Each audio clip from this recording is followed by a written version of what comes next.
everyone. Welcome to episode 198 of the Book Cougars, two middle-aged women on the hunt for a good read. I'm Emily. And I'm Chris. And as usual, we wanted to start this episode with some thank yous. Yes, we have some new members of our Patreon community. Thank you to Jessica, Melissa, Rhonda, Lizzie, and to Joan, who increased her contribution. Thank you all so much. We greatly appreciate your support. And also, Happy New Year, everybody. Oh my gosh, Happy New Year. Yes, indeed. 2024, may it be healthier and happier than years gone by. Indeed. Before we jump in, we have a plan for what we're going to talk about, but I have breaking news. Okay. If people remember on episode 197, we talked about our anniversary lunch where we went to Chez Ben Diner in Manchester, Connecticut, because we wanted to have poutine. They specialize in poutine there, which is a Canadian dish, French-Canadian dish of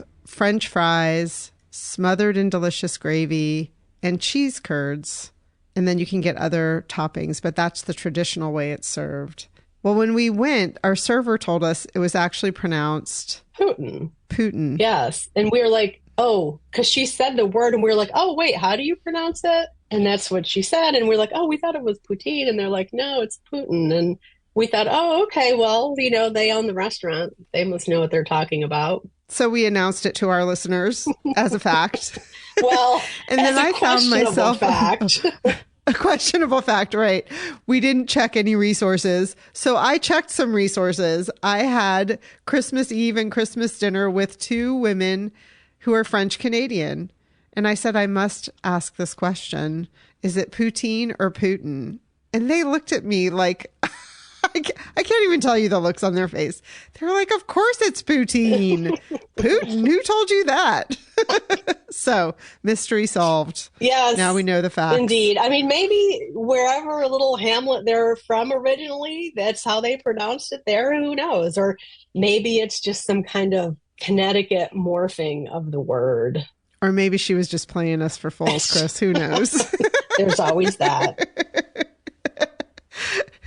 So anyway, this is our annual top 10 reads of the year episode. After we finish filling you in on some information, we have our conversation with Russell from Ink and Paper blog. Yep. Check out his BookTube channel if you're not familiar with Russell. He has been a BookTuber for quite a few years, and he reads a wide variety of things, but I always think of him as the literary fiction guy. Yeah, he does read a lot of good literary fiction. Yeah. Also, he knows his presses. So he'll read from really small presses, novels that I've never even heard of. And there were definitely some of those on his list this year. We can't wait to share it with you. But before we get started, we want to announce our first quarter read-along title for our 2024 Year of Reading Romance. We are so excited about this theme. We think some of you might be wondering what it's all going to be about. So we're here to tell you a little bit about it right now. First, we want to remind you that when we went to the Yale Romance Conference in the fall, the first night they showed a documentary called Love Between the Covers. And that documentary, we feel like, is a really great place to start to get some backstory about this genre. And it's available for free streaming on YouTube. So we'll put a link to that in the show notes. Highly encourage you to start there. Romance as a genre has a very long history. When we were trying to figure out which 4 novels we would like to read in 2024, it was a really hard decision in a lot of ways, because we went back and kind of studied the beginnings. And a lot of folks look at Pride and Prejudice by Jane Austen as the novel that started romance in the happily ever after vein, the HEA. And it's also the novel that established the enemy to lovers subgenre of romance. But, you know, that goes back to 1813. And we also know that a lot of people are very familiar with Pride and Prejudice. I might reread it again in 2024. But really, looking through the history of romance, there was a time period where there were a lot of bodice rippers. And one of the things And this is a very generalization that I'm saying here. One of the things that goes with that sometimes is rape. That fine line sometimes, as people used to say, between rape and, well, she actually really wanted it, which is gross, we know now. And people use the word rapey, that some of these books were rapey, which is another problematic term that we even have such a word in our vocabulary. But we really weren't interested in reading books like that. And we didn't want to subject our listeners to reading anything in that vein. We're much more interested in looking at what's going on in romance today in more recent times. One of the books that people identify as kicking off the romance trend in the States is a novel by Kathleen E. Woodiwiss called The Flame and the Flower. And that's one of those books that has rapiness in it. We're going to jump to the 1990s is where we're going to be starting. We chose a novel by a woman named Beverly Jenkins, who was at that Yale Romance Conference, and we fell in love with her. She's a real spitfire and speaks her mind quite directly. And we just thought we have to read a novel by her. Yeah, so we chose Indigo, which was originally published in 1996. It talks about the Michigan Underground Railroad, but also about enslaved people. Beverly Jenkins is an African-American woman, and she writes African-American characters, historical fiction. She has a lot of different types of series. If you check out her website, she has, I didn't even count all of her novels, but just tons of them, some historical fiction and some more contemporary. Yeah, and Indigo was originally published in 1996, but it's been reissued in 2014. I don't think there had been an audiobook either. Now there is both a reprinting of the print copy, there's an e-copy, there's an audiobook. We've looked, they're readily available in library catalogs, so we're hopeful that all of you have easy access to it. We will put a link to a copy on our bookshop.org page for those of you who do want to purchase a paperback copy. We're hoping we get a chance to talk to Miss Bev, as she is referred to in the industry, because as Chris said, she is quite a spitfire, including talking about how she loves her job because she gets to wear her pajamas all day, which I can totally relate to. Yes. We are going to have a Zoom conversation about our first quarter read along, Indigo, on March 3rd, Sunday, March 3rd at 7 p.m. Send us an email at bookcougars@gmail.com if you'd like to participate. What else do we need to tell people, Chris? Oh, I think we're going to start a general Goodreads thread on romance, so we can put some of these historical texts like Chris is talking about in there. You all might want to read them. We really wanted to go back to an early novel, just like we did with our year last year, reading books about books, where we read Parnassus on Wheels. And as we started to investigate, we realized we might want to do a little bit more research. So one of our read-along books, who knows, might go back in time. But I think we probably will end up more looking at what's happening in the more recent years in romance. Right. I mean, there's so many different subgenres. There's the historical aspect that we've already mentioned, science fiction, horror, cozies. I guess maybe clean and cozies are the same. Clean romances are where there's no violence or cussing happening or sexual contact, really, from what I understand. This is going to be a year of learning about romance for us, and we hope to visit some romance bookstores and just kind of read around and discover what subgenre we might be most drawn to, because that's one thing that came out of that Yale conference we attended, is that if you haven't found romance that you enjoy yet, it could be you just haven't found your subgenre. Yeah, I think that's really true. So we'll see. We're not twisting any arms because I'm a little bit on the fence about romance myself. I'm just trying to be open and learning a lot this year is my goal. Yeah.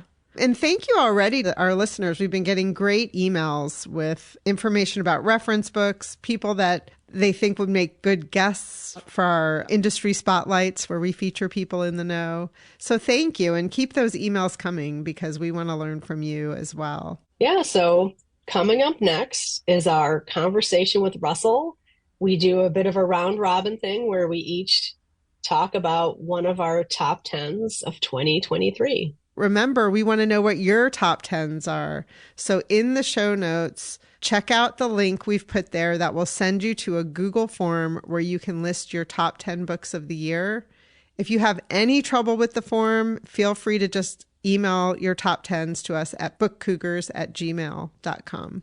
Yeah, and all the form asks you for is the title and the author. You don't need any other info, but it's really fun because it populates it into a spreadsheet. And then we get to see all of these delicious books that everyone read. Yes, and you grow our TBRs. All right, everybody. Happy reading.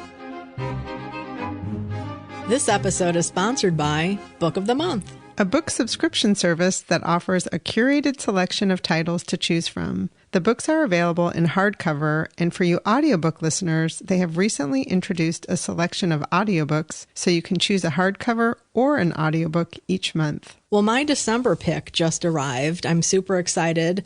It is No One Can Know, a novel by Kate Alice Marshall. And this is one of those Book of the Month perks where the book is being released early to members. The actual release date is in later January 2024. So I chose this one. It's a bit of a thriller, possibly a little horror-ish, not exactly sure. But 14 years ago, parents were murdered and the 3 young daughters were there and they've never talked about it. And now they're grown up and one of the sisters needs to move back into the parents' home, which has been standing there empty all those years. So I look forward to digging into this. And a fun little thing, Book of the Month included a sheet of stickers, seasons readings, and they're just adorable. One is a foxy looking creature reading a book in a sleigh and it says, "These books slay," just kind of fun stuff. So how about you? Well, one of the things about being middle-aged is sometimes you order things and you don't remember what they are. The last book I chose was an audiobook, so I didn't have the pleasure of their signature blue box arriving on my doorstep. But this month I did, and the box arrived, and I don't know what's inside, so I'm going to unbox it now. Oh, I got the cute stickers also. My book is called A Winter in New York by Josie Silver. It's got a really fun cover with 2 people eating ice cream cones in their winter gear in front of what looks like the Brooklyn Bridge. The blurb says, a young chef stumbles upon a secret family recipe that might lead her to the love and life she's been looking for. Oh, now I know why I chose this book.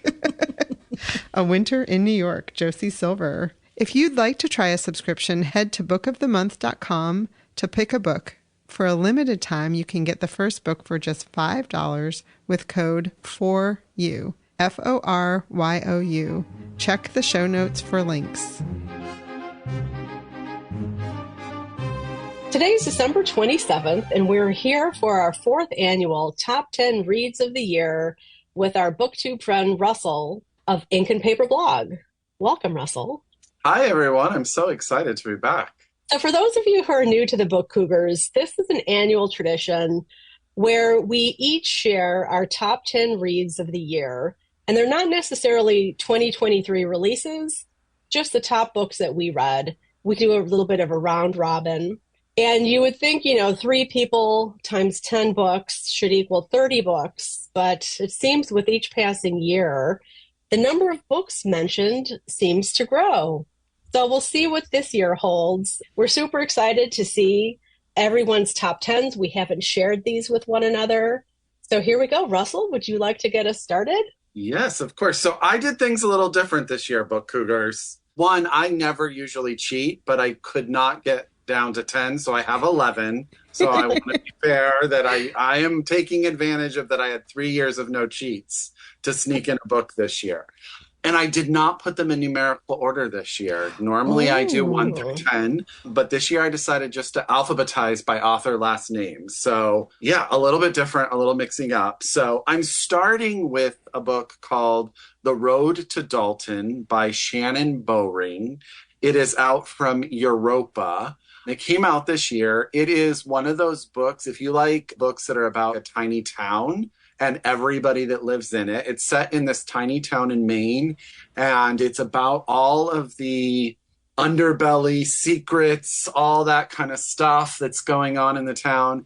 The main character is a woman who is married without children, who has been having a known affair with her best friend, who is married to another man with a child, and sort of the implications of all of that. And there's small town antics. There's all that great stuff. It is fantastic. I don't think enough people have read it. And Shannon has said that a sequel is coming in the new year. So if you like Olive Kitteridge, where like you get to know the whole town through everybody else or something like that, you like small town stuff, I highly recommend The Road to Dalton, Shannon Bowring. I always say her last name wrong. And that's out from Europa. Wow. Small towns. That's all I'm going to say. I'm from one. But yes, I think I'm obsessed with them because I've only lived in big cities. So I think of like this idea of the small town being so wonderful. And I'm sure it's different if you've only lived in small towns. So. Yeah, you want to get away, right? Chris, you want to go next? Sure. I have to say I'm a little discombobulated already that Russell didn't do his in order. Wanted to sort of mix it up this year. Yeah. He was texting me late last night, like, I can't do it. I can't do 10. There are some heavy hitters that didn't make this list. I know. We should always say, these are our top 10s as of this moment in time. That's 100%. right. I have to say that or I'd never be able to play. Right. So my top 10, and I actually tried to put them in a little bit of order this year. I'm holding it up. And this is The Dictionary of the Book, a glossary for book collectors, booksellers, librarians, and others by Sydney E. Berger. And this is a reference book. And I don't think I've had a reference book as a top 10 before, but I am in love with this book. This is the second edition. It just came out this year, 2023, by Rowman and Littlefield.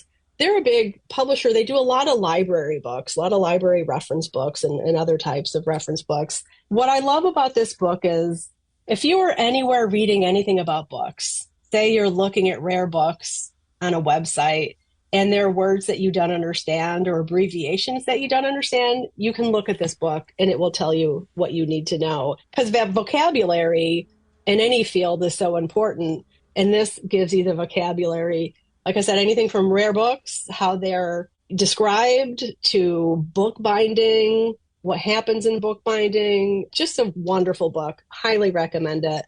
Again, that's The Dictionary of the Book by Sydney Berger. She's a librarian now, folks. That book makes total sense. My first book is Lark Ascending by Silas House. Oh, this book was everything to me. As soon as I read it, I knew it was going to be on my top 10. And it's set in the near future. It's a survival story, a climate change story. It's about climate refugees who are fleeing Maryland. They go as a family through Maine. They're trying to get on a boat to take them to Ireland. America is fraught with religious nationalists and fires from climate change. It's a real tearjerker, but it also is uplifting, and I'm always shocked when an author can do that. The reason it has this cute little dog on the cover is because Lark ends up befriending a dog, and there aren't many dogs left, and this dog helps him to survive. It was the winner of the Southern Book Prize for Fiction. I had never heard of it until it came out in paperback this year. Highly recommend. Lark Ascending by Silas House. I think if you like that book, you will like Silas House because he writes very similar to that. Very Appalachian, very tear-jerky. Have you read his other novels? I've read Southernmost, or something like that. Yeah. Yeah, and my friend Kinja Winchester of the late, great Reading Women is a huge fan of Silas House. So. Yeah, that makes sense. She's now Read Appalachia. Yeah. Mm-hmm. New podcast. Yep. Yeah. Absolutely. Yeah. Yeah. Okay, so there's going to be somewhat of a theme in my reading this year. I read a lot of things about families and family dynamics. So the next book I'm going to tell you about is called Little Monsters by Adrienne Brodeur. This is out from Avid Reader Press. And if you don't trust me, this was also in one of, what is her name? She runs the Tennessee bookstore. She's super, super famous. Ann Patchett? Ann Patchett also recommended it in her Instagram feed. So this is the story of a family set in Cape Cod. We have a father who is a renowned oceanographer who is coming towards the end of his career and wants to make the one last big discovery. But he feels his bipolar medication is getting in the way, so he stops taking it. And he has a son who has very, very conservative political agenda and a daughter who is an artist. And all of their family drama starts to come together as it's time to celebrate the father's birthday. And the interesting thing is there's the addition of a new young woman who has found out that her father is also this man and no one knew about it. Mm-hmm. So it's all of this stuff, this family history. Cape Cod is very much a character in the book as well. It's a very specific location, Cape Cod. It plays a part. The son is trying to get the father to go away. The daughter's trying to celebrate her art. And she finds out she's pregnant, and it changes everything. Ooh, okay, sign me up. Little Monsters, Adrienne Brodeur, out from Avid Reader Press, and highly recommend it. I bet you'll sit down, and you will not stop reading until the last page. I was going to say, it looks thin, like a little thin novel. I mean, it's 300 pages. Oh, that's not thin. Yeah. Okay. No. Well, my next book on the list is one that I discovered while browsing the shelves at the Institute Library in New Haven, Connecticut here. And it's Wilma Rogers by Sophia Belzer Engstrand. This novel came out in 1941, and it is about a young librarian who leaves New York to take over a public library in Milo, Illinois. So it's going to be her first time in charge of a library herself. What made me check it out is opening it up, the former librarian put a little blurb in the book, because this is published in 1941. The dust jackets, if there was one, wasn't kept. So there's the title and the author on these books. And it's like, what is it about? So opening it and seeing it's about a librarian in Illinois, I was like, okay, I got to check this out. And I ended up loving it so much. It was a nice snapshot into what was important to librarians and the public back in the 40s or late 30s, which are still pretty much the things that we're interested in today, which is having a wide variety of reading materials available. But there are also things that we still deal with today as well, like people who want to censor things, people who think certain types of information shouldn't be available. And one of the cases in this, it's a magazine that depicts childbirth that one of the women in town thinks should not be available for children to see. There's disruptions in the libraries, rowdy teenagers where the police are called, which is something that still happens today. All in all, too, it's a pretty decent love story. The rich man in town who basically owns the town but doesn't want to do anything with the library. Well, Wilma Rogers wins over everyone in the end. Spoiler alert. I should say, too, that this author, Sophia Belzer Engstrand, is from a town called Berwyn, Illinois, which is next to Cicero, Illinois, which is where I'm from originally. And I've never come across a writer from Berwyn, Illinois, I don't think. So that was a fun discovery as well. Cannot find a copy of this book anywhere. This is still the Institute Library's copy that I have in my hands. I had found two online and I bought one and it said, sorry, no longer available. So I went to this other seller, same thing. I got a note back saying, sorry, it's no longer available. So have you just been renewing that forever from the Institute Library? I haven't renewed it yet. I'm sure it's very overdue. Oh yeah, look, it was due June 16th, 2023. Even librarians. You have the one copy you can find, Chris. You need to send it back so others can enjoy it. I didn't think librarians had overdue books. Huh. Newsflash. It's a dirty little secret. My next book is a novel that I just finished reading, I think a couple weeks ago, called The Queen of Dirt Island by Donnell Ryan. This is a short little book. I think, Russell, I did read it, maybe not in one sitting, but probably two. It's written in these short little vignettes. Every chapter has a one-word title, and it's 2 pages long. So it's almost flash fiction, and it's a story of 4 generations of women in rural Ireland living together. The opening pages, there's a terrible tragedy where a man dies in a car accident. And so the 4 women living together, one is the mother of that man, then the wife / daughter-in-law, the daughter, and then eventually the granddaughter. Anne in Austin, because I talked about this on the last podcast, just emailed us this week, and she said, please go listen to the NPR Book of the Day interview with Donnell Ryan, because he explains why he wrote the chapters the way he did. And it turns out, I did listen, thank you, Anne, that each of the chapters is actually exactly 500 words long, which I never would have noticed, so explicitly. But he described the reason why he did it is he wanted to emulate the idea of 24 hours in a day, that something very specific with a number of words emulating this 24 hours, and how sometimes in a day, nothing happens. You vacuum the floor and you make dinner. And then sometimes in the course of a day, a tragedy happens. Sometimes a baby is born. And that's exactly what he does with this novel. It's beautifully written. The relationships are amazing. Absolutely loved this book. The Queen of Dirt Island by Donnell Ryan.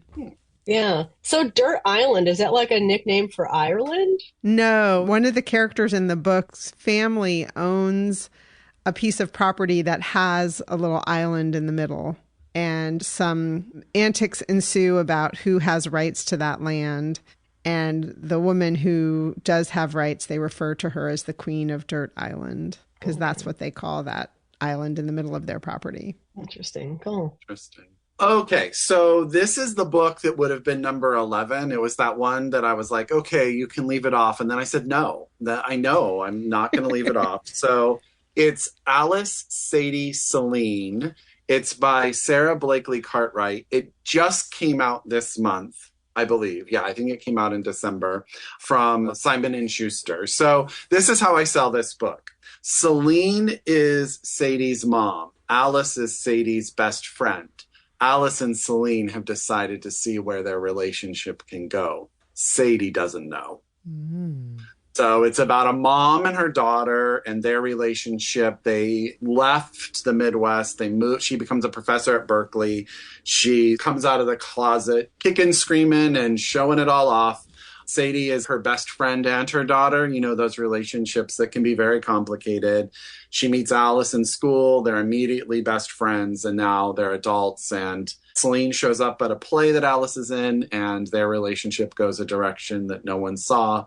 And what do you do when all of those things start to come together and you have to sort of assess what do your relationships really mean to you? It has such a compelling title. I was just looking at that novel in the library, Russell. Oh, it is really, really good. It's kind of shocking. Like, you don't know where it's going to go because you don't know exactly how it's going to work out. It's very Berkeley. It's very yeah. And is it contemporary to today? Yes. It flashes back, obviously, to when Sadie was a child and when they were in high school and stuff like that. But the major takes place up and down California. So I just want to take a moment to let listeners know all of these titles are listed in our show notes for this episode, bookcougars.com. So if you've been frantically writing down titles, you can take a break and just listen and know that those titles will be available. My next one is another nonfiction. It's Viral Justice, How We Grow the World We Want by Ruha Benjamin. It won the Harriet Beecher Stowe Award for Social Justice. I listened to the audio version, which Benjamin narrates, and this book is written by somebody who is a sociologist, a professor, who usually studies really big systems. And during the pandemic, life got small, as it did for so many of us. So she started focusing in more on smaller things at a time when the pandemic is raging, Black Lives Matter is in full swing, and she's an African American woman. So this book deals a lot with race and class and some gender. It's just so well written. It's elegant and really well organized and a pretty graceful read, even though you can tell it's packed with research. So that's one of the reasons I love it. And then that she doesn't just talk about problems, but also gives examples for small actions that people can take, that we can all take and come together and kind of grow a virus of justice. She takes the idea of viruses being something that's spread and is looking at it as something that we can create and spread ourselves that is going to help create the world we want, as her subtitle says. So highly recommend either the book, I have the library book in my hand, or as I said, the audio is very good as well. And that's Viral Justice by Ruha Benjamin. My next book is my favorite poetry collection for this year, which is Something So Good It Can Never Be Enough by our friend Shuli Kaywood. Shuli has been a guest many times on the podcast, maybe not as many as Russell, but they're probably neck and neck. She was most recently on episode 191 to talk about this book. So if you want to listen to her talk about it, not just me, I highly recommend you listen to that episode. I have been keeping this collection on my nightstand. I've read the poems many times over.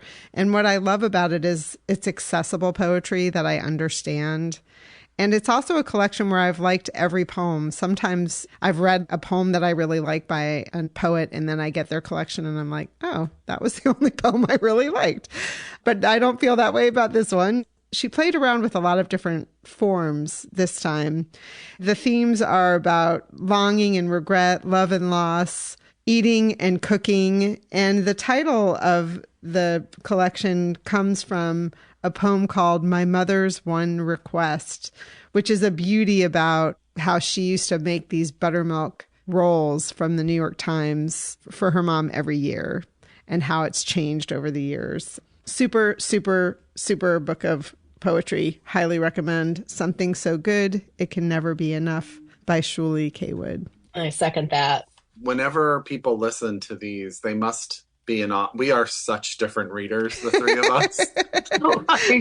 It's like anyone could come here and probably find something in these three very, very different lists. That's what I love about it. Yeah, and we already got an email from a listener who was like, ooh, can't wait for Russell's episode. I always enjoy the books he recommends. So no pressure.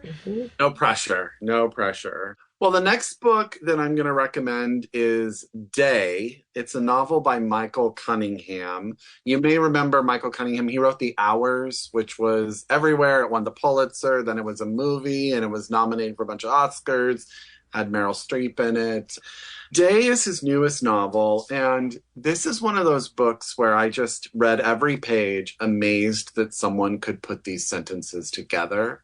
It takes place over 3 years on the same exact day, so 3 years in a row. It starts in 2019, and then 2020, and then 2021. It's about a brother and sister and her family. The brother is a gay man who lives in the house with them, and she is married and she has 2 children. In the first part, he is getting ready to move out because they need the space for their family. And it's this choice of moving out, where to move, where to live. New York, very difficult to find a place to live. He's a 6th grade teacher, I believe. What can he afford and all of that? And the change that that's going to have. You find very quickly that these 3 adults are so interconnected that they're scared of what the world will happen next. In the second section, he has gone to Iceland and the pandemic has hit and he's stuck. And the family is dealing with being stuck in the house together. The daughter is terrified of the virus. And then in 2021, we see the outcome of all of it. It is sad. It is touching. It is beautiful. It's about family and love and need and relationships and how they change. Michael Cunningham can write a sentence like few others. Like, I can't even. It's not a happy book, but it's a book where you leave it feeling very uplifted, if that makes sense. we all touch each other's lives and our families touch our lives, and sometimes in good ways and sometimes in bad ways, but it's always has a lasting effect. So that's Day by Michael Cunningham, Random House. It's pretty darn good. I just saw him, Russell, in conversation with Amy Bloom at RJ Julia's in Madison, and whew, what an amazing conversation. I can only imagine. Yeah, they're both so smart. Well, my next book is End Papers by Jennifer Savrin Kelly. This is a debut novel that I just adore. It's about a woman named Dawn who's genderqueer, and she's a bookbinder by day. She repairs books at the Metropolitan Museum of Art, but she's kind of struggling as an artist. She hasn't created anything new in quite a while. She's really struggling with that. And one day at work, underneath some end papers in a book, she discovers something that someone had tucked away in there once upon a time. So part of the book is about her trying to understand this mysterious hidden letter that she finds tucked into those end papers. And then it's also her relationship.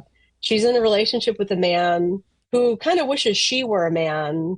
And, you know, she herself is genderqueer. So it's one of those stories where she doesn't necessarily fit in anywhere. She doesn't fit in with her family. She doesn't fit in all that well in her relationship, in the queer community. She's not easy to identify in the categories that her queer community would want her to be. I don't want to give any spoilers or anything, but it's really a wonderful book about how important it is to have queer ancestors. Many of us who are queer, we don't have those older role models. So finding people in the past that can be empowering figures for us is just so crucial and a good part of the story. And it's a debut, I think I mentioned. I've been following Jennifer on different social media, and she is working on her second book. She herself is a book person. She's an editor for a press, but she also does her own bookbinding. So she knows what she's talking about when she describes her character using a bone folder and things like that. I mean, really, I have to say this year, if I have to call my year of reading anything, it could be the year of the bone folder. I'm doing a happy dance because that was one that I wanted to put on my top 10. And I was like, ooh, surely Chris is going to do that. Well, I have that on my shelf. I think the publisher sent that to me. So clearly I need to pick it up. It's really good. So out this year from Algonquin, End Papers, Jennifer Savrin Kelly. And she was a guest on episode 178 of the book Cougars this year. So highly recommend you go back and listen to that episode as well. Yeah, I'm so relieved you put that on your list. There's a book that I think Russell's going to have on his list too that I took off my top 10. Hopefully I'm right. Yeah. Well, that's what I figured with Shirley's poetry collection. I was like, surely Emily's going to have that on. We play these games in our minds as we try to whittle down to 10. So my favorite cookbook of the year is Yogurt and Whey, Recipes of an Iranian Immigrant Life by Homa Dashtaki. She is the founder of a company called White Mustache Yogurt that I only can get when I'm in New York City, and I always scramble to the Grand Central Station Market and try to take one or two home with me. She has the recipe for that yogurt in this cookbook. So I am now a fan of making my own homemade yogurt, which once you start, you never want to turn back. This wins the award for the book I've checked out the most from the library and renewed the most, which is how I determined that it was my favorite cookbook of the year. It has beautiful photographs. I mean, even just the end papers, really beautiful. Oh, lovely. Showing Russell and Chris. And then she tells stories about her immigrant life.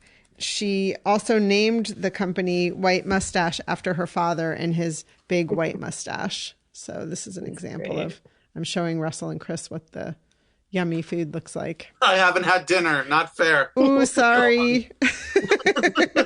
Yeah, listeners who may not know this, Russell is on the West Coast. So this episode always goes down in the books as the one where Russell is recording hungry and I'm up way past my bedtime.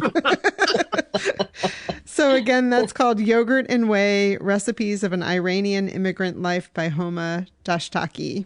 And I highly recommend getting cookbooks out of the library. You can decide to never own them, or you can see if you are enjoying them before you decide to buy them. Emily, my cookbook recommendation. I can do one. It was on my list, but I'm going to throw it out there.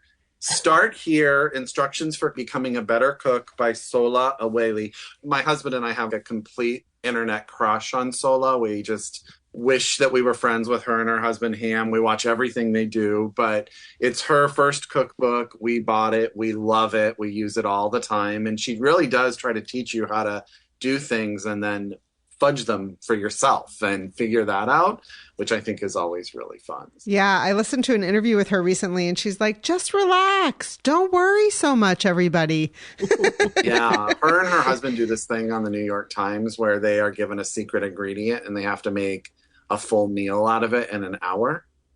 And we're obsessed. We watch it all the time. And then Chris, for you, she has a whole cooking thing on the History Channel where she makes ancient recipes, like the first known version of something like mac and cheese or pizza or something like that. And she tells you the whole history of it, which is always kind of fun. So, Oh, wow. Wow, that sounds like a future crush for me, too. oh, 100%. She's your vibe, Chris, I promise. So, well, I think this may be the book that Emily thought was going to be on my list. And so but I have to say, Wellness by Nathan Hill, out from Knopf, is a book. I never read the Nix. I started it and never finished it.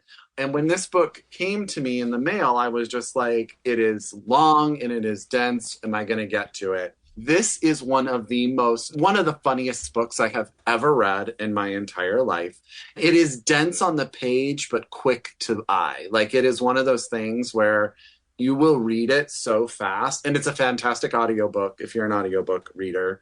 It's a story of a relationship, start to present. It's basically a young couple that see each other across two buildings. And it's in Pittsburgh, right? No, Chicago. Is it right? Yes. I can't remember the name. I It's think been a it's while Chicago. since I've read it. I It's apologize. Chicago. Yeah. Chicago.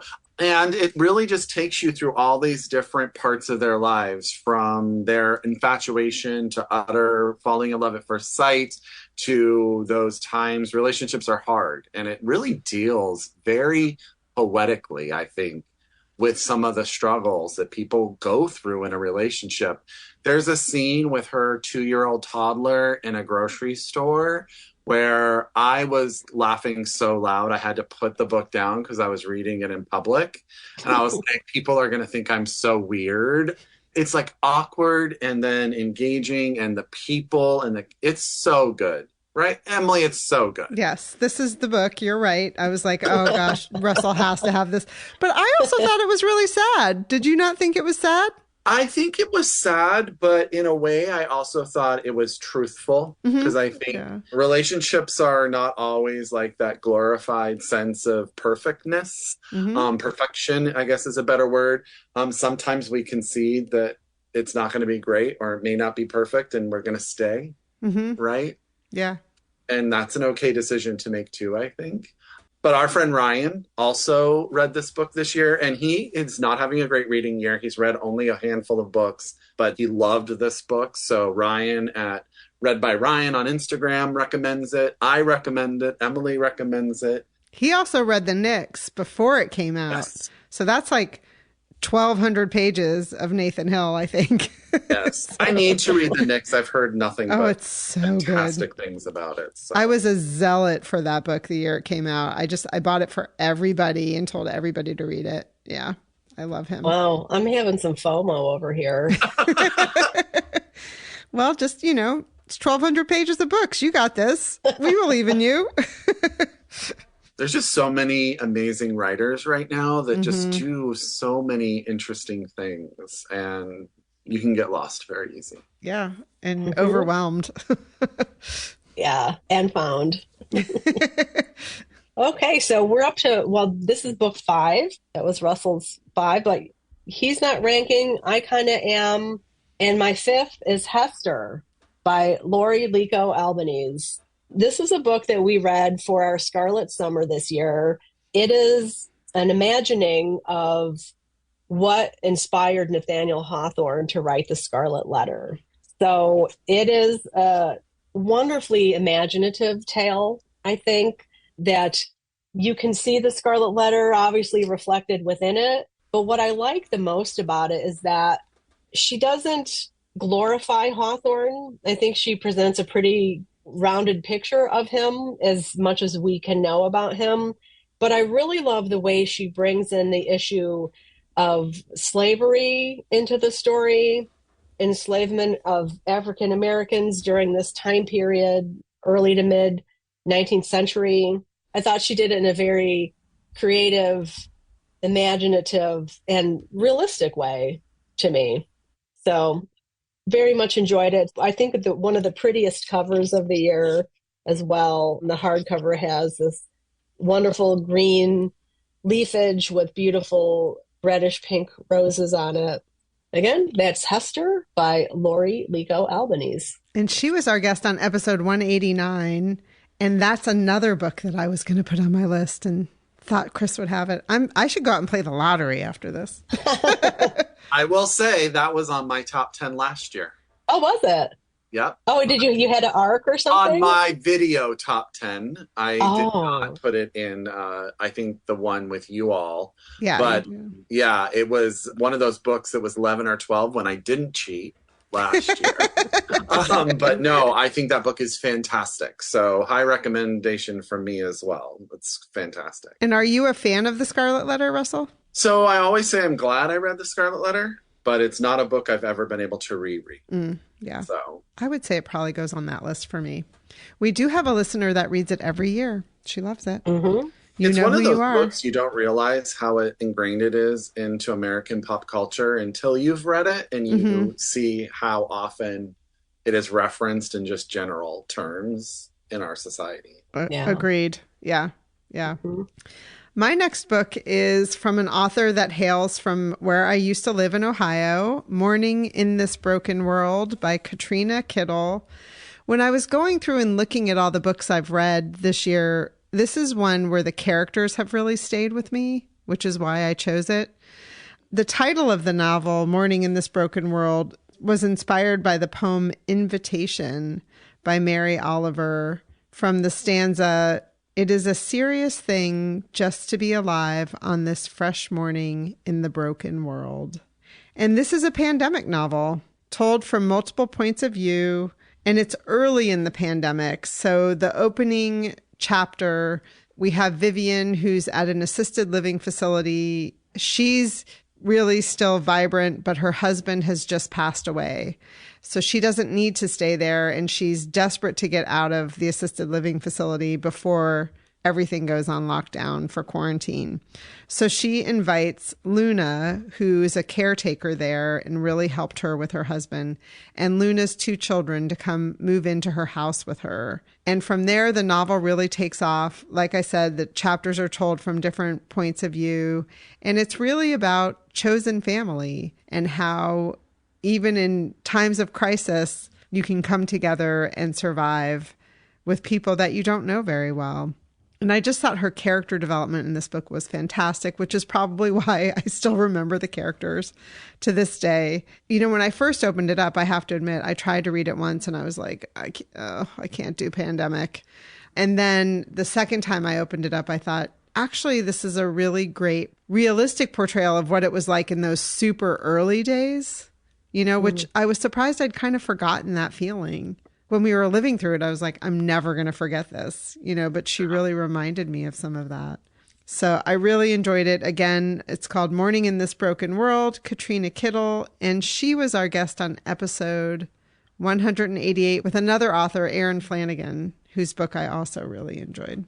I read two pandemic novels, I think, are a thing now, right? We're seeing a lot of them being published. So if that's sort of something that you're going through, The Vulnerables by Ingrid Nunez is amazing. And Lucy by the Sea by Elizabeth Strout Both fantastic pandemic novels. They didn't make my list, but I'm throwing them out there because that was your thing. So, because that's how we roll. Yeah, that's how we roll here on the book. My next book is Northwoods by Daniel Mason. This is also out from Random House. This is one of those books that when it arrived and I read it, I was like, I'm never going to read this book. But it came in this beautiful box. It came with a wood bookmark. And I was like, gosh, they really tried really hard. So maybe I'll pick it up. I read it in a weekend. And what I love about it is the main character is a house. The main character is a house in the New World up in the Northeast, up there in your all's neck of the woods. It starts as a hut for a woman living during sort of Puritan times. And we follow this house as it goes from owner to owner to owner to modern times. So the only consistent characters are the house and the land around it, the seasons as they change, the effects that those seasons have on people and the demographic of the region. And it is, again, one of those novels where the words are just so beautiful. It starts with a little bit of a punch in the face. So you have to allow that to get by because you have to sort of walk through a little bit of, oh, goodness, But once you get there and you sort of see how this settles down and then how it stays this one family for a while, then it changes hands. And to me, it was a master feat in fiction because you never had a main character. You had a main location. Yeah, I started that one, and it starts with a man and a woman running away or getting kicked out of the colony. I don't remember exactly. And I mean, granted, I was also sick when I was trying to read it, and I just thought, not for me right now. But I really love the idea of it. I think it's so inventive to create a story around that. It's a really good audiobook. So give it an audio read. It's sort of just like this story you can just listen to about this place and whatever happened to it. I don't know. I had never read him, never heard of him. I know he was shortlisted for the Pulitzer. Didn't know him. Fan. Super fan. Yeah, that was a big one on Book Browse. Book Browse readers that was one of their top reads. I was going to ask if it was a good audiobook because I had the same experience as Chris, but I was also reading it as an ebook, and I just thought I need to get my hands on the hard copy. People just love it, but I think you're right. I'm going to try to do a hybrid reading with both. Yeah. And I think it does some stuff with like form and different sort of textures as far as like what it brings that I think you sort of need the book for while you're listening to the audio, just so you can see the visual representation. That's great. Yeah, because I did the same thing, Emily. I started with an ebook. All right. So next up for me is a horror novel, September House by Carissa Orlando. This came out this year from Berkeley, and it is a debut novel, another debut, which I think it was one of the few horror novels I've read recently that I felt was like pitch perfect in terms of the tone of the novel and the characterization. The writer, I should say, Carissa, is a psychologist, and it's a psychological horror novel in some ways. There's a lot of blood, much more blood than I tend to enjoy, but it's a haunted house story. This husband and wife, they come across this big Victorian house that's for sale on Hawthorne Street, which is kind of like ding, ding, ding, ding. Something's happening there. But really, it's about a tough woman who fights back. And I don't want to say anything more. I really enjoyed it. And Carissa Orlando is going to be a writer for me to keep my eye on. I hope she has something coming on soon. So my aunt, who is also a reader who I talk to every Sunday for 1 hour, is currently reading September House, Chris, and was telling me, you need to pick this up. You need to pick this up. So there you go. My Aunt Deb also recommends. All right, Aunt Deb. And how do you feel about reading bloody books? Because I'm not a fan myself. I have a story in my next book. I'll tell you a little bit about me reading bloody books this year. Okay. Something to look forward to.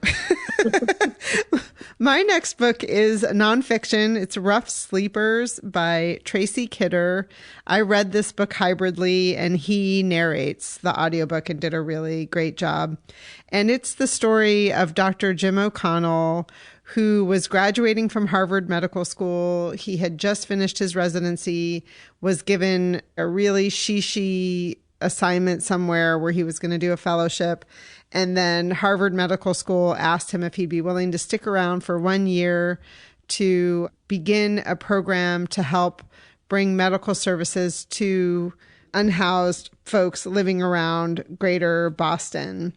And it became his life's work. He never left. He never went to that fellowship.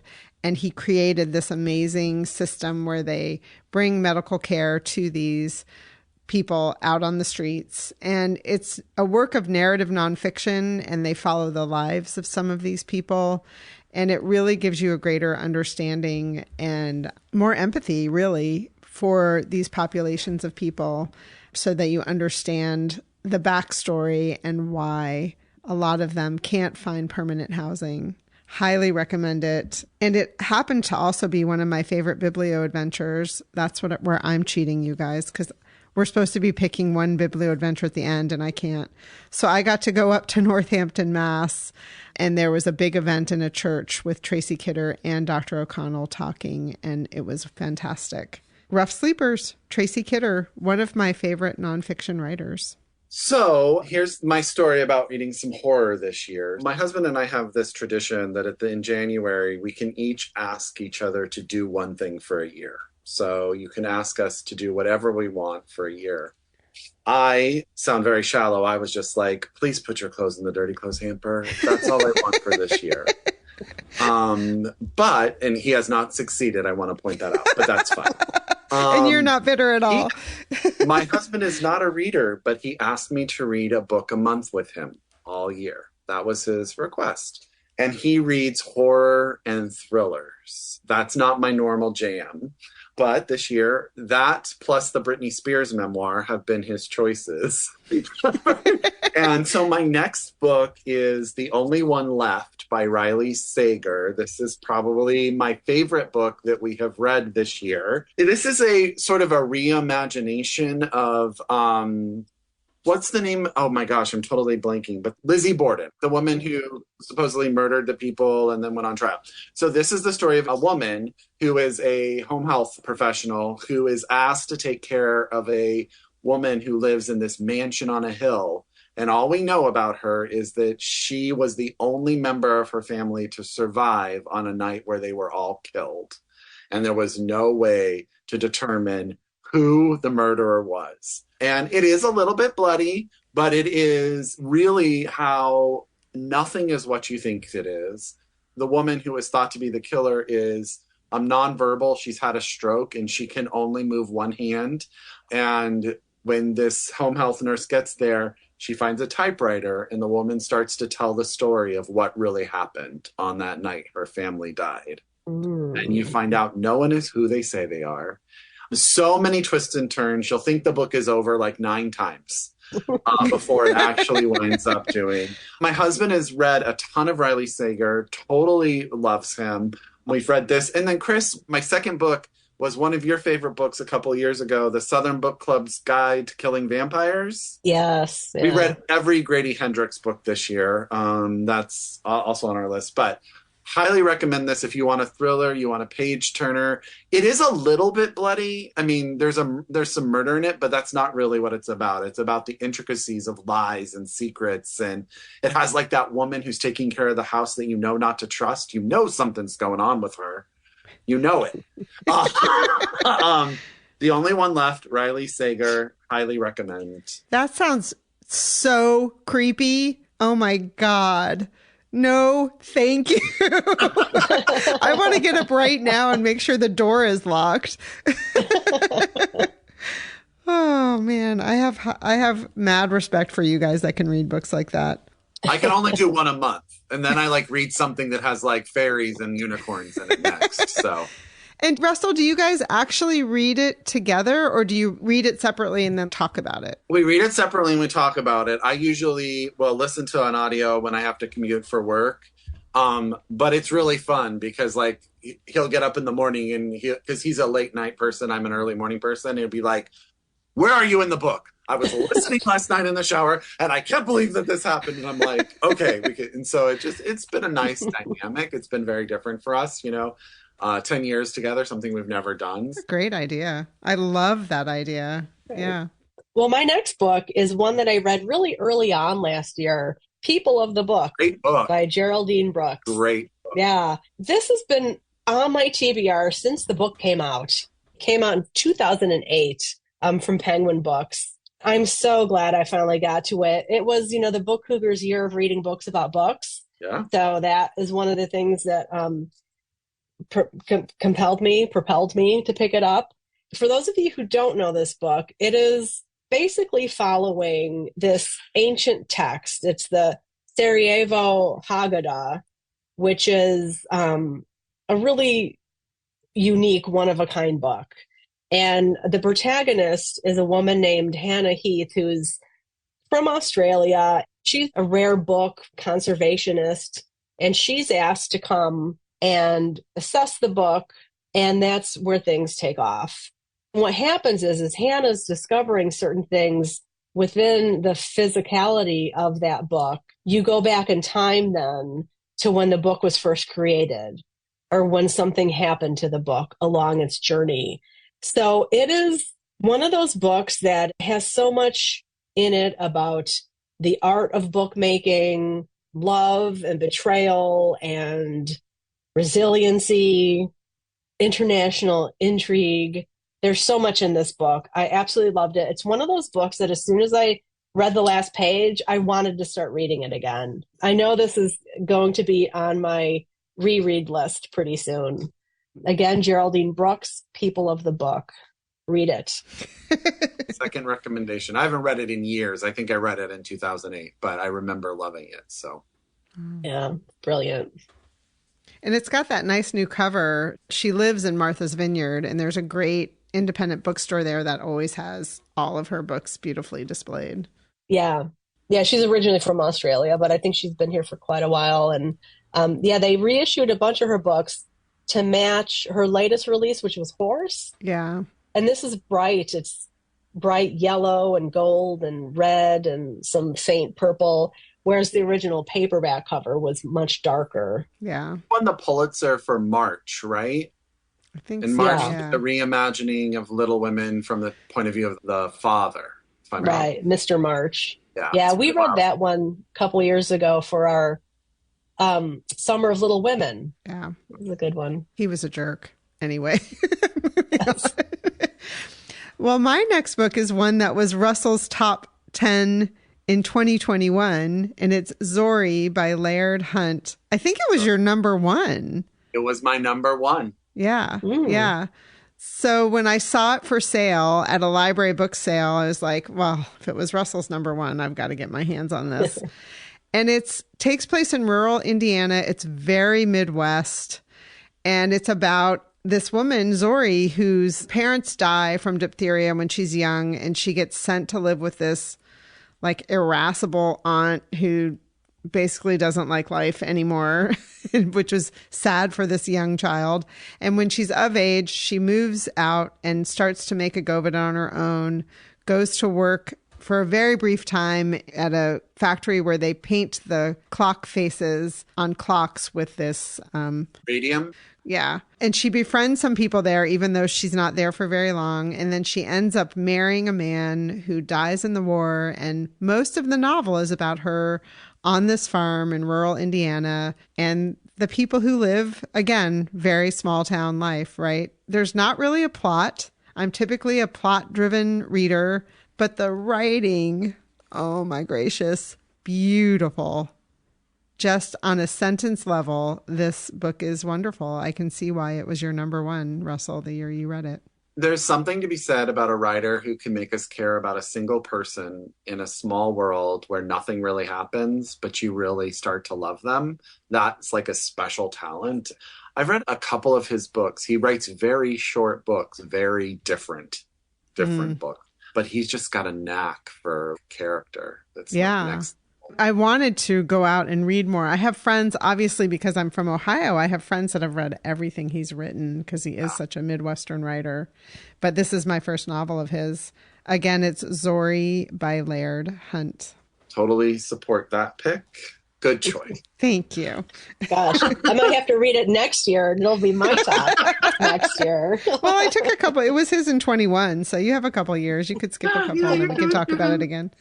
My next book is The Late Americans by Brandon Taylor. I have to say Brandon Taylor is probably making his way into my top 5 writers of all time. This is his 3rd novel. He's written 2 novels, Real Life, which I know Emily and I read in a book club together, which was shortlisted for the Booker. He had a short story collection, which won the O. Henry Short Story Prize, and then The Late Americans. There's this new sort of group of young gay writers that are writing novels that are just unapologetically gay. And I say that in they just don't shy away from any of the parts that is the gay culture, which I have just found very refreshing. I know, Chris, you talked a little bit earlier about like having those people in the past for queer kids to look up to. And I just think queer kids today are really lucky because there are a lot of people making waves. And they're going to have a lot of people to look up to. So Brandon Taylor loves a good old-fashioned campus novel. This takes place in Iowa at the Iowa Workshop. It's about a bunch of artsy kids, some too poor to really even get by, but immersed in their art. Some don't understand what money problems are and sort of those social dynamics that occur in college. It's about a small town, which the college is really it, right? That's all that's going on there. It's about being gay in America, being queer in America. And it really does a great job of showing the different age groups and how different age groups respond to coming out or not coming out. It's got all of this dynamic. It's just very dynamic. There is no real plot. But for me, it's all about the people, all about the interactions, all about the beauty of the word. Ryan and I talk about this often. When he writes, it feels like he's writing for me as a reader. And I just can't put his books down. He's such a generous writer, too. He blurbs books in a really generous way. I feel like I've never seen him in person, but when I've seen him talking to other authors, he just seems like he's really generous. He and Ryan are so similar in space and vibe. Just those generous people who don't take any BS, but also are kind and so smart. Just one of those people you're in the room and you just know you're not as smart as them, Brandon Taylor, but just generous with their time and their commitment.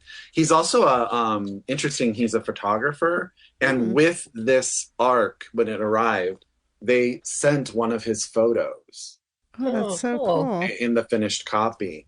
It's beautiful. So I highly recommend all of his work. I just think he is next level. Cool. Well, my next book is How Can I Help You by Laura Sims. This is a new release, came out this year from Putnam's Sons. And I don't have a copy to hold up for Emily and Russell because I've given away every copy that I get my hands on. And it's the most gifted book that I've given this year. So it's a really short novel. It's a thriller. It's about 2 librarians who become obsessed with one another for very different reasons. And everything just goes from there. There's some funny bits if you're especially like any kind of librarian probably, but this is set in a public library. So you have those quirky regular patrons that you have to deal with. There's some interesting scenes with that. And there's a book by Shirley Jackson that's involved, but it is also more than just a nod to Shirley Jackson. It's Shirley Jackson-esque in some ways. So I really appreciated it for that. Laura Sims is a poet. Her first 4 books were collections of poetry. This is her second novel, and I absolutely loved it. How Can I Help You by Laura Sims. Adding it to my husband and I's possible list for next year. Yeah, it's a fun one. That was another Biblio adventure we did. We got to go see her in conversation with Paul Tremblay up in Cambridge at Porter Square Books. Such a great night. Yes, one of my favorite Biblio adventures for sure. Paul Tremblay wrote The Cabin at the End of the World. Is that right? Is that him? Yeah, he did. Yeah. Cabin at the End of the World is one of his. And then his latest was The Beast You Are, which is a collection of stories. And that's what he talked about when we saw him with Laura Sims. And I had read his book, Devil's Rock, a couple years ago. And then It was something with ghosts was the one you read. A Head Full of Ghosts. Yeah, that's one I read this year, which was close to being on my top 10 list, but it didn't quite make it. But I enjoyed that very much. And a lot of people say that A Head Full of Ghosts is his masterpiece and their favorite Paul Tremblay book. Yeah, I think the person who introduced him that night said that, didn't she? Mm-hmm. Yeah. I think so, yeah. Well, my next book is a novel, The Vanishing Act of Esme Lennox by Maggie O'Farrell. This is my year of trying to read more Maggie Farrell. That was one of my reading intentions at the beginning of the year. It's intertwined lives of two sisters. Well, at the very beginning, you meet them when they're very young, but most of the book is when they're much older. And one of the sisters has been held up in a insane asylum, essentially, for 60 years. And the other sister's daughter, so the aunt's niece, gets a phone call saying, your aunt is being released from this insane asylum. And she didn't even know that she had this aunt because her mother had always told her she was an only child. And so then the novel takes off from there, and it's really about family secrets. And some of them are quite shocking. I loved this book so much. I read it in one sitting on a flight to visit Aunt Ellen in Berkeley. I was so glad to finish it because then I gave it to her and she loved it so much. I really think Maggie O'Farrell is, what you were just saying about Brandon Taylor, one of my top authors. Again, it's called The Vanishing Act of Esme Lennox by Maggie O'Farrell. Maggie O'Farrell's so interesting. This is why I love these things that we do in the books thing. Maggie O'Farrell has been one of those authors that I have read one book and tried in many others, and she just doesn't work for me. And I'm always like, people love her, and I'm always like, why can't I love her? I want to love her so bad. Well, I can say, because I'm trying to read all of her books, there are some that are much harder than others. This one is definitely one of my, if not my favorite. Well, Hamnet might be my favorite. I don't know. Hamnet, I was the one I finished that just didn't work for me. And then I was just like, but everyone says it's brilliant. And so then I feel bad. No, a lot of people didn't like Hamnet. And yeah, my theory about Hamnet, I think if you're a mother, Hamnet, it really gets in deep. And if you're not, maybe it's not as meaningful. I don't know. I have also known plenty of mothers who read it and didn't like it. So that might not be the right theory. That's why we're all here, to recommend all these different books. That's right. Did you read that book, Monsters Ball? Because that was in my top 10, maybe the year before. I bought Monsters Ball. Okay. I have it on my shelf. It's got that great cover. This book, this novel, The Vanishing Act of Esme Lennox, reminded me a lot of that. Because it's the whole thing about like women losing their voice and being, put away in insane asylums for really not doing anything at all. Spoiler. Mm-hmm. So Russell, you mentioned buying a book and it's on your shelf. Do you tend to keep all the books that you purchase? I know you also get a lot of ARCs. How do you decide what to keep? Well, this is a conversation that is like likely to lead to divorce. I keep everything.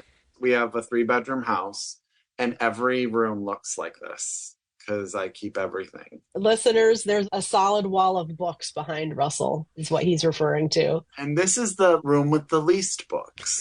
So imagine I need to do something with some of the ARCs that I get and find a place and a home for them. But I just love a house with books. So I'm thinking we just need to move. Yeah, bigger house. A library. House. Yeah. Build an annex. That's the whole library. Well, we have talked about if we ever do move somewhere with a lot of land, my husband's like already planned like buying those shipping containers and turning them into like some giant library just for my books. Oh my gosh, that would be so fun. Yeah, it would be. Yeah, totally. Money, time, work. You could make it like a little lending library. Get really cool book plates and put them on there. Yeah. And yeah, that would be so fun. Okay, so going from one book a little bit about mental health to another is a book that I picked up because I am obsessed with the author's name. It's called The Daughtership by Boo Trundle. And I think Boo Trundle is the most fantastic name I've heard in ages. Pantheon sent me this when I read about it, and it is a trip of a book. It is a book about mental health. Our main character, her name is Catherine. She's a married woman. She's going through some issues, and she's dealt with a lot of trauma in her past. And the way she's manifested that, as in her mind, she has a submarine that has all of these children that represent different times of her life, different things that have happened to her. The book vacillates between their point of views, where they basically tell you stories about how they came into being, what event created this aspect of Catherine. And the submarine has a leak and things are breaking because Catherine is breaking. Oh. You watch as these characters in Catherine's head are trying to figure out how to save the ship, which is really how to save Catherine. And then Catherine is dealing with her husband, dealing with her children, and just dealing with the fact that life's getting out of control for her. It is the weirdest freaking book that I have read this year. I don't even know really what it was about, but I adored it. And I am obsessed with her. I think she does TV in general. I think she's done that before, but this is her first debut novel. It came out in June. And I am obsessed with The Daughtership by Boo Trundle. I wish more people would read it. Yeah, I've never heard of it. It's not a book that you will not think about, if that makes sense. Yeah. Mm-hmm. That metaphor of a sinking submarine being a person going under. So. Oh my God. And a submarine, how they can just implode too. Oh, yeah. Yikes. Well, my next book is, no surprise, probably, The Peabody Sisters, 3 Women Who Ignited American Romanticism by Megan Marshall. I have talked a lot about this book because it took me a while to get through it, because it is a big old thick book, but I adored this so much. It is about the Peabody sisters, 3 sisters whose lives basically spanned the 19th century. It's about their lives, so it's biography of them, biography of their relationships, the sisters. But it also brings in, as really good biographies do, so much of the time period. So you get to really understand the world that they're moving through and what came before in their mother's world and what was coming in the future a little bit, because this book only goes up until they're hitting maybe 40 years of age. So it's really heavy on their earlier years until 2 of them get married, and then their relationships obviously change a lot because of that. They're moving into different circles and states and things like that. Some of the things that you learn about, like paintings in the early 19th century, copies of paintings was something that established artists did. They would copy paintings. And so you would buy a copy of a painting. Now we look at that as like, that's awful, copying a painting, especially if it's incredibly well done, that it could be considered an original. And I mean, that's a different story about fake art and art scams and everything like that. But like when you look at it, paintings were how people viewed things. There was no photography back then. So making a copy of a painting is like us having a print of something. I didn't think about painting in quite that way. You understand different stages of art and what different types of art meant to different people at different times and why, things like that. Brilliant book. The Peabody sisters definitely need to be more well known because they influenced guys like Emerson and Thoreau and Hawthorne, very important women. Yeah, and it took her 20 years to write that book. Yeah, a lot of original research in the archives. And then she also attempted to read much of what the sisters actually read, so she could also understand their intellectual development and thought a little bit better than just reading their letters, which, reading letters is a great way to get to know somebody, especially when they're writing to different people and you can see how they present themselves differently to different people. Great book. Probably one of my favorite biographies of all time. So that was The Peabody Sisters by Megan Marshall. My next book is a novel by Jesmyn Ward called Let Us Descend. This is one that when it arrived, I got an early arc, and when it arrived at Book Cougars headquarters, I screamed out loud. I was so excited to get my hands on it early. It also is one that Chris had a hashtag going this summer, Dante Anadoili, and Dante appeared here because Let Us Descend is from Dante's Inferno. And it's a story of an enslaved woman named Annis. I'm just going to read Roxane Gay's review because I think she sums it up the best. She says, Jesmyn Ward is brilliant and no one writes like her. This novel is lush and painful and expertly rendered. Annis's story is so rich with detail and the prose is suffused with a sensory vibe I found hypnotic. I loved the bonds between women, the spiritual elements, the way the women in this novel fought for dignity, sometimes in unexpected ways. Their humanity was a bright beacon in a story of how Black people were so egregiously and mercilessly subjected to profound inhumanity. This is another masterful novel from the best among us. I mean, it sums up the novel so well, but also I really do think Jesmyn Ward is one of the best writers writing today. And she's won a lot of awards and gotten a lot of praise. So other people feel that way too. Won't be surprised if that book wins the Pulitzer next year. But yeah. Have you read it, Russell? no, and the only reason, one, Jesmyn Ward Stan thinks she is like freaking amazing. Fiction, nonfiction. That book is sad in the first bit. Yeah. Just sad. And I just haven't found myself in a space to sort of dive into that sadness yet. Mm-hmm. But I stand by anything. I'm sure it's utterly brilliant. Yeah. It's sad. I'm not going to say it's not sad, but it's another one of those where if you can get through some of that incredibly painful parts, it is uplifting in the end, which I really appreciated. So again, that's called Let Us Descend by Jesmyn Ward. And it's funny, I was just talking about how sad that book is and how hard it is to get through. And then the book I'm going to talk about now is utterly sad. So. Well, we can only do so many. I know. In Memoriam by Alice Wynne is a book that will break your heart. This is a story set during World War I. It starts at an all-boys school where we meet a group of boys who are basically reading the obituaries of students who have left their boys' school, gone to the war, and died. But no one in England, where the school is, really knows how bad the war is. There's like this glorified version of it. We have two main characters, two boys who are absolutely, utterly infatuated with each other, but both of them say, well, he wouldn't like me that way. So they don't ever admit who they are. One is slightly older. His parents he's half German.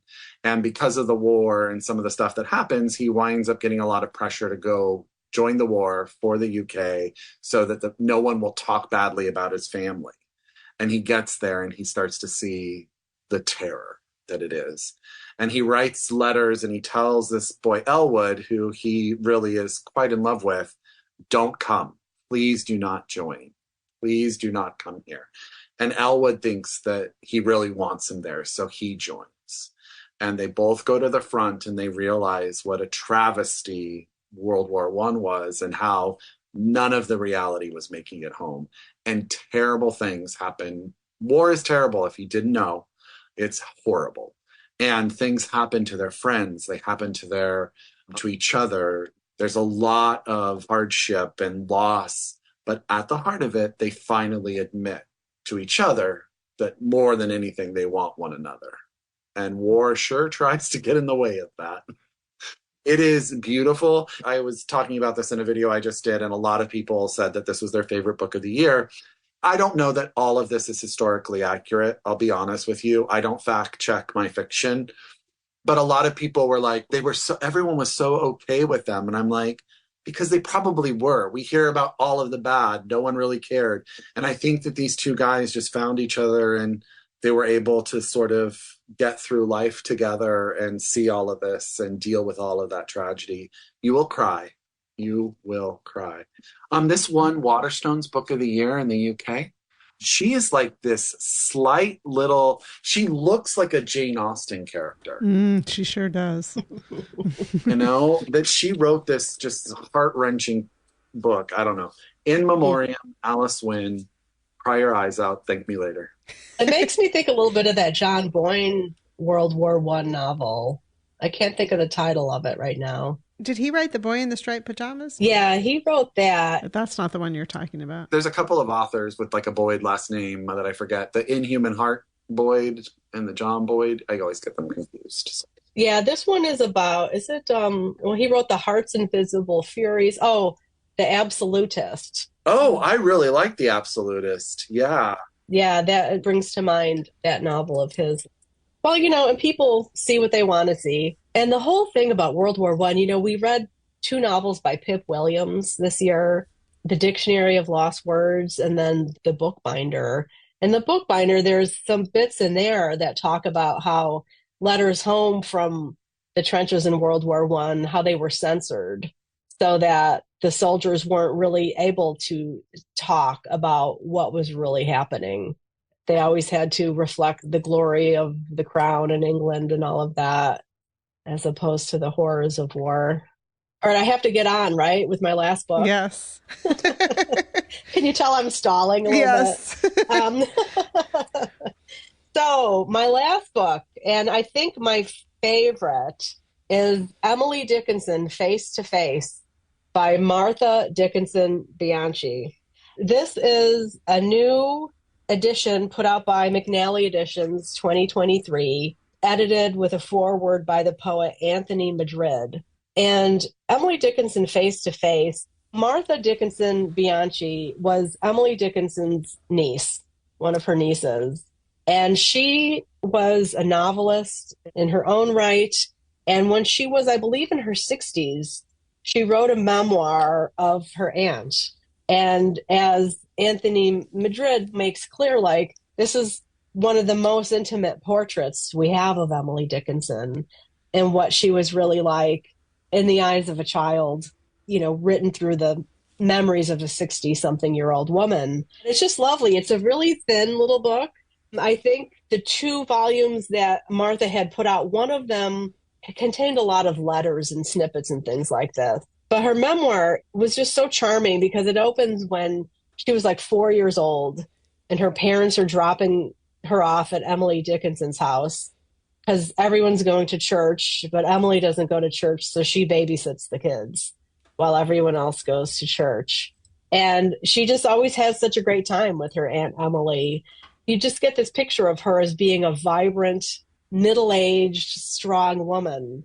And as Martha says, she was shy, but she was supremely confident at the same time. And there are just some funny snippets. Everyone knows about her being kind of a recluse and not coming downstairs when people came to visit and stuff. And there's one scene where one of her friends comes over and he says, "Emily, you damned rascal, none of your nonsense. Come down at once. I've come all the way from Springfield to see you." And so she does come downstairs. And as Anthony writes in his foreword, it's just so great to see that one of her friends is calling her out and resisting her shtick, as he calls it. You could just imagine that. A good friend saying, "Come on, Emily, get down here." Yeah, a lovely small little book. I've read it twice already. Just so charming. And the intro that he writes, Anthony Madrid, is a bit snarky because there's a lot of drama after Emily Dickinson dies, when more of her poems are discovered, and her sister Lavinia asks Sue to put out an edition of her poems. Sue apparently doesn't act fast enough, or who knows what, but within 9 months, she asks Emily's brother Austin's lover, mistress, to edit a volume of poems instead. So there's a lot of drama going on around this. It's just a fun portrait of Emily, and the introduction is very entertaining. And these McNally editions, they're reissues of books that, as it says here, are not widely known but have stood the test of time, that remain as singular and engaging as when they were written. And it looks like they're up to 18 now. of these different editions, and I'm so curious to explore some of their other ones as well. So again, that's Emily Dickinson Face to Face by Martha Dickinson Bianchi. My next book is a novel, Moonrise Over New Jessup by Jamila Minix. This won the Penn Bellwether Prize for debut novel, which is done by Barbara Kingsolver. And then it was also nominated for the Center for Fiction First Novel Prize. She didn't win, but she was nominated. Because then when I was surprised that more people haven't talked about this book. And then I saw, well, she did get that notice, which is pretty darn good. And it takes place in 1957 and looks at the civil rights movement through a lens that I had never seen before, which is probably why it won the Penn Bellwether, because I know that's what Barbara Kingsolver is looking for, to kind of like learn something new. And Alice Young is fleeing her home in Alabama because her landlord was doing some inappropriate things. And she's trying to make it to Chicago by train, which is where her sister has moved. And she ends up getting off the train in New Jessup, Alabama. Unbeknownst to her, this is a place where Black people live free of Jim Crow South laws. They have autonomy, and a lot of people, it turns out, were not interested in desegregation. They believed that they would live a better quality of life if they lived in a segregated town. And that's what this novel is about. And when she first arrives, she's totally flummoxed by the rights that she has living there as a Black person. And then slowly, as she's embraced by this small community, she learns to live that way, but also recognizing how fleeting that can be, because she's lived with desegregation, but without having the best rights. Her sister, she's always kind of pining for this sister that lives in Chicago. That's part of the story arc. And then she also falls in love with someone who doesn't have the same feelings and gets involved in some of the Black Panther type movements. I learned so much reading this novel, and I thought it was so well written as a debut. So I'm looking forward to seeing if she has more to write. Again, it's called Moonrise Over New Jessup by Jamila Minix. All right, Mr. Number 11, what you got? I might have a number 11 too. Well, I can stop at 10 because I know we've been talking a while. I mean, no. We want to know. Come on. My 11th book would be Family Meal by Brian Washington. Brian Washington is one of those young Black queer writers right now that everything he writes is fantastic. He wrote a short story collection called Lot that was everywhere for a while. And then he wrote Memorial, which was out a couple of years ago, and now Family Meal. This is one of those books that broke my heart. It's about a man who is living in Texas when his partner is killed. And I'm not going to go much into it because it's so important to figure out in the story why that happens. This happens in Los Angeles, and then he comes home to Houston, where he was from. And he sort of just gives up on life, and he's just like drinking and drugs and hooking up with as many men as possible and just not really dealing with his grief, when he runs into a boy that he was best friends with his whole life, that his family raised him after his parents died, who is dealing with his own sort of coming of age story. And it's all about your made family and dealing with tragedy and how you get through it, and how sometimes you have to get to the brink of almost oblivion before you can finally turn a corner. But throughout the whole thing, food is very, very important. The family that raised him runs a bakery in Houston that's very famous. He cooked with his prior lover, and that was a big part of who they were. And he's very good in the kitchen, and it starts to reignite him. It's all about making those choices that make you happy. And this is, again, another book by an author who is unapologetically gay. It deals with the drug culture that's part of gay culture. It deals with sex. It deals with the risks of the lifestyle. But it also deals with, who do you really call your person and why? And sometimes that goes extremely sideways, but they are always your person. if that makes sense. Mm-hmm. It's very poetic. It has some amazing pictures in it. Brian Washington's partner is Japanese, and so there's always an aspect of his novels where he's has a character going to Japan. It's about translation, it's about language, it's about so much. I just think he's a brilliant, brilliant writer. So I didn't leave him off my list. He was my 11.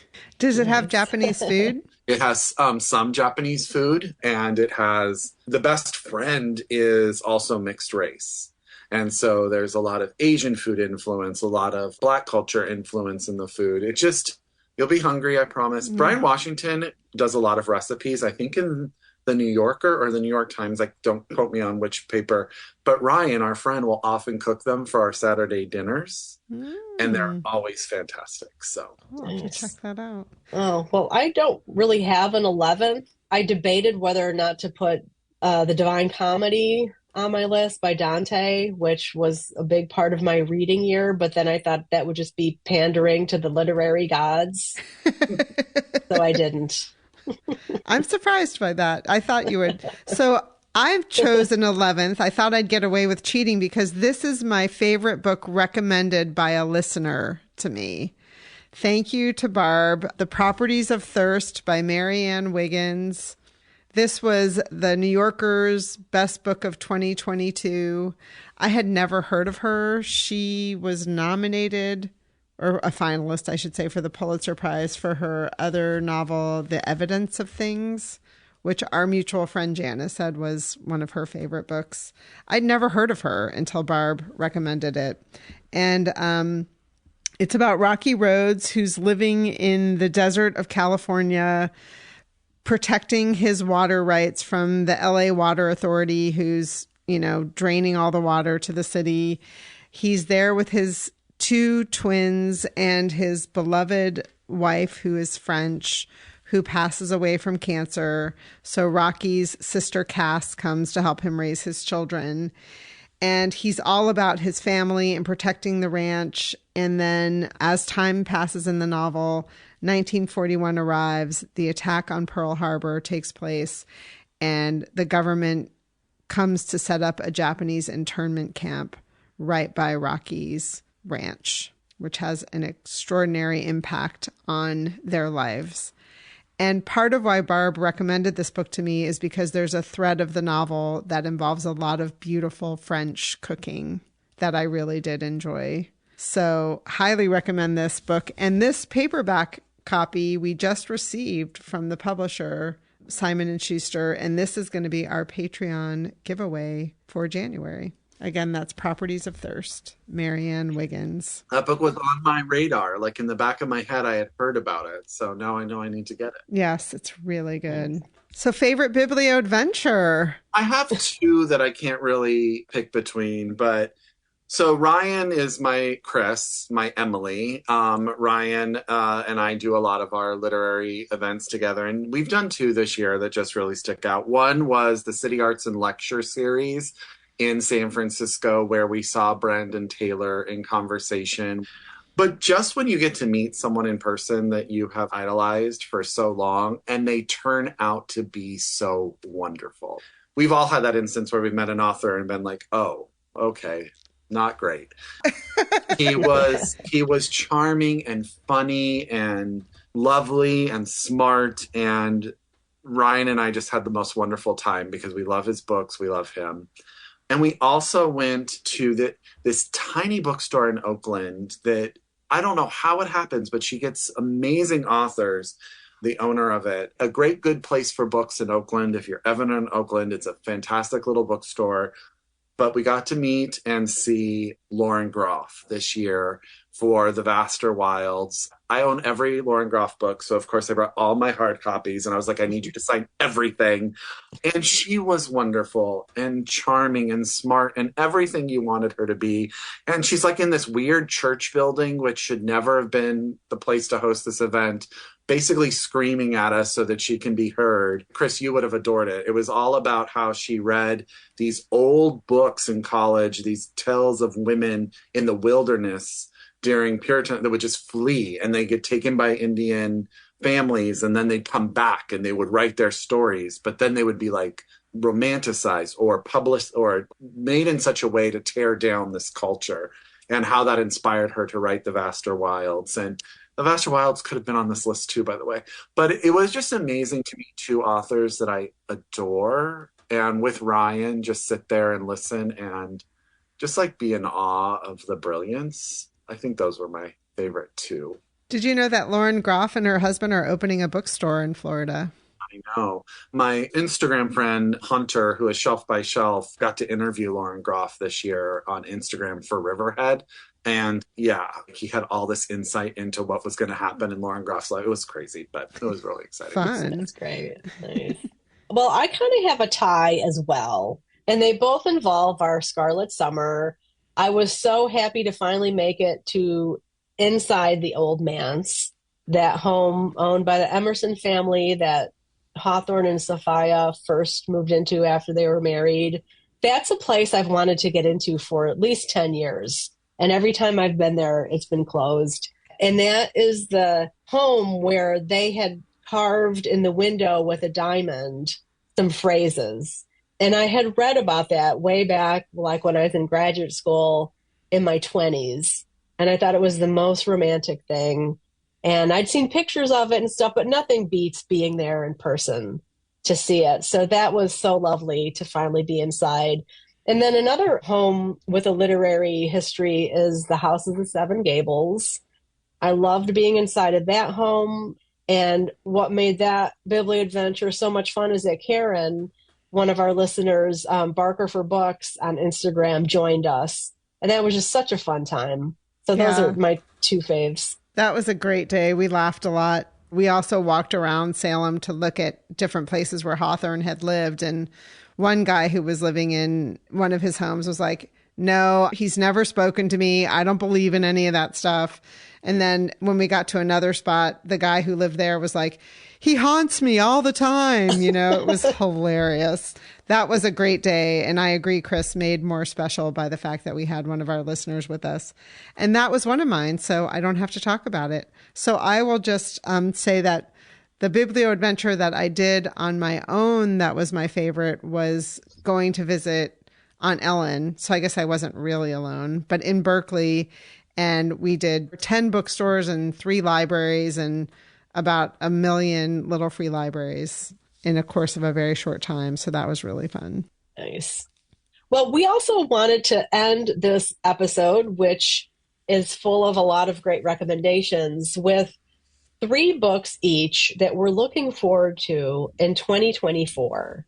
The first one that I am, and I'm actually reading many of these. So James by Percival Everett, that's coming out in March of 2024. This sounds like something the Book Cougars should do, by the way.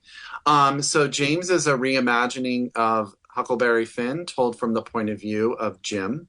So clearly you just read both of these books like you did Scarlet Letter, and it makes sense.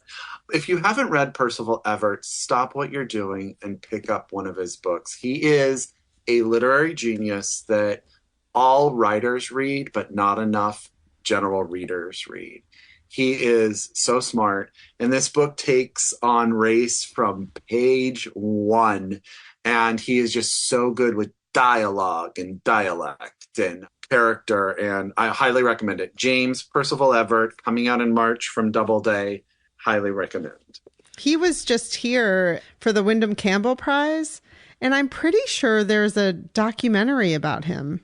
I think there is. Yeah. Yes. I'll put that in the show notes. Yeah. Yeah. I highly recommend The Trees. I highly recommend Erasure. Telephone was shortlisted for the Pulitzer. He's one of those authors I just don't think enough people read, but everyone in the literary world knows of, if that makes sense. Mm-hmm. So, and I'm going to take a huge left turn, and I'm going to recommend The Fury by Alex Michaelides. He has a beautiful Greek last name, which I am not saying correct. This is coming out from Celadon. You may remember him for The Silent Patient that came out a few years ago, which is the thriller I give everybody who says they need to write a thriller.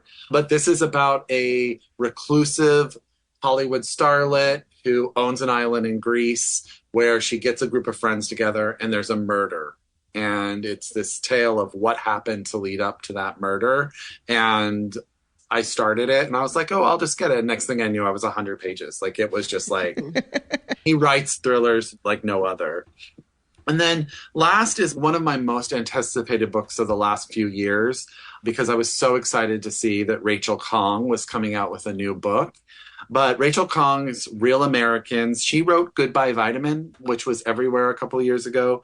It's her new novel. It's coming out in April from Knopf. It's the story of 3 generations, a Chinese woman who makes a deal to leave China during the Chinese Cultural Revolution because she's a scientist, and she comes to America. She has to make another deal to keep her family safe. Her daughter, who has sort of been in America, figured some stuff out, and then her son. And it's a generational tale. Her son is raised in the Pacific Northwest, has a white father who wants nothing to do with him. And whether or not that's really a freedom or is that a curse, you got to take it. It's got the most beautiful cover. Mm-hmm. It is just freaking gorgeous. Goodbye Vitamin was one of my favorite books that I read a couple of years ago, so I cannot wait. 3 that I'm looking forward to. The first is Last Night by Luann Rice. This one's coming out February 1st. From Thomas and Mercer. And it's a mystery thriller. But what I'm most excited about is that it's set in the Ocean House in Rhode Island during a blizzard.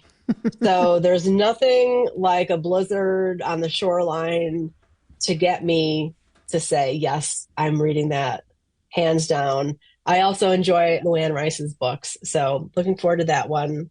The second one I'm really excited about is Memory Piece by Lisa Ko. This is coming out March 19th. It's about 3 lifelong friends and what they go through from childhood through adulthood, and that disillusionment that happens. The tech boom happens. I think it starts in like the 80s and it ends somewhere in the 2040s, I believe. Lisa Ko's first book came out in 2017, The Leavers, which I really enjoyed. I think the 3 of us probably all read that, about a young woman who flees China with her young baby boy and what they face in the States, I believe in New York City. So Memory Piece, Lisa Ko. And then the one I'm super excited about is Finding Margaret Fuller by Alison Pataki. This is coming out March 19th as well from Ballantine Books. Margaret Fuller is one of my favorite 19th century historical women. She's a great foremother of feminism, such an intellectual powerhouse. And I can't wait to read this novelization about some part of her life. I haven't read anything by Pataki, but she's written a handful of books already. So Margaret Fuller will be in mature hands. It's also interesting to know that Lori Lego Albanese is also writing a novel about Margaret Fuller to come out sometime, I hope, in the near future. So it's great to see Margaret Fuller having a bit of a renaissance. Well, one of my upcomings was Real Americans by Rachel Khong. So Russell and I share that enthusiasm. I too loved Goodbye Vitamin. And that book, Real Americans, comes out April 30th. And we'll put the release dates on all of these upcoming for y'all in the show notes. And then the other one is a little bit of a cheat because I already read it, but I didn't want to talk about it because I read it so early before it came out. But I want everybody to get this book, and it's called Praise Song for the Kitchen Ghosts, Stories and Recipes from 5 Generations of Black Country Cooks. And this is by Crystal Wilkinson. This book comes out January 23rd, so just around the corner. She is the former poet laureate of Kentucky. She wrote a novel called The Birds of Opulence, which I have talked about on the podcast, and Kendra recently on Read Appalachia read that novel and talked to Crystal about it. She also has some poetry collections out. This is a food memoir. It's beautifully designed, like it's filled with beautiful photography. The font they used is really cool. Beautiful recipes. Wonderful book. I highly recommend you get it. And then the other one I'm really excited about is Twilight Garden by Sarah Nisha Adams. This comes out on April 9th. This is her sophomore novel. Her debut was The Reading List, which was our second quarter read-along for our year of reading books about books.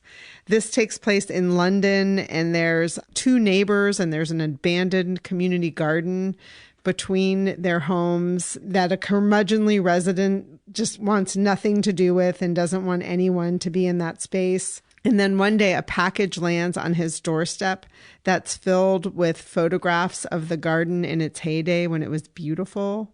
And so change ensues. Nice. Lots of good stuff to look forward to, y'all. Yes. And what Russell has to look forward to now is his supper. Thank you, Russell. Yes. Oh, thank you for having me. I so appreciate it. This is always so much fun to do. So fun to see this list of books. I always like to see it all typed up and see all the directions we went. Thank you for participating with our 4th annual Top 10s. Yes. Thank you for having me. And Happy New Year, everyone. Yes, indeed. Happy reading year. Thanks for listening to the Book Cougars with Chris Wallach and Emily Fine. We'll be back again with another episode in 2 weeks. Until then, come chat with us on social media, Goodreads, or email us at bookcougars@gmail.com. If you'd like to help support our podcast, please tell others about us, leave a review wherever you listen, and consider becoming a patron. Even $1 a month is a big help. Learn more about that on our website, bookcougars.com, where you'll find the show notes for this and all of our past episodes. Thanks, everybody. This episode was edited by Pat Keogh Sound Design.